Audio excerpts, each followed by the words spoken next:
suo commento su questo voto? Beh, è un grande risultato, veneti che danno una grande dimostrazione di civiltà, regione con la più alta affluenza alle urne, grande risultato della Lega e lo dico anche un po' di soddisfazione dopo 8 anni di governo in regione, vuol dire che i cittadini hanno apprezzato chi fa e non chi fa polemiche e penso che questo risultato poi a livello nazionale ci porti a dire che l'autonomia deve arrivare velocemente.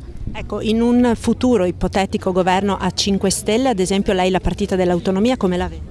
Guardi, io non vedo nessun governo 5 Stelle o di altre robe perché non mi occupo di ste robe ed è giusto che decida Matteo Salvini e anche perché lui ha la responsabilità di fare delle scelte e di capire e non mi risulta che al momento ci sia in lavorazione un governo con i 5 Stelle.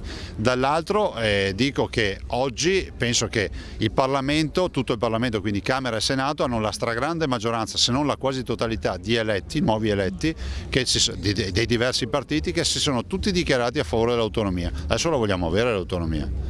Ecco, la Lega ha superato Forza Italia, che ripercussioni potrebbe avere sulle prossime amministrative qui nel Veneto, da Treviso a Vicenza? Ma guardate, è un falso problema perché la Lega ha superato Forza Italia già qualche anno fa e ricordo ad esempio le mie regionali del 2015, tanto per citare un esempio, per cui abbiamo sempre governato, la coalizione c'è e non c'è nessuna messa in discussione.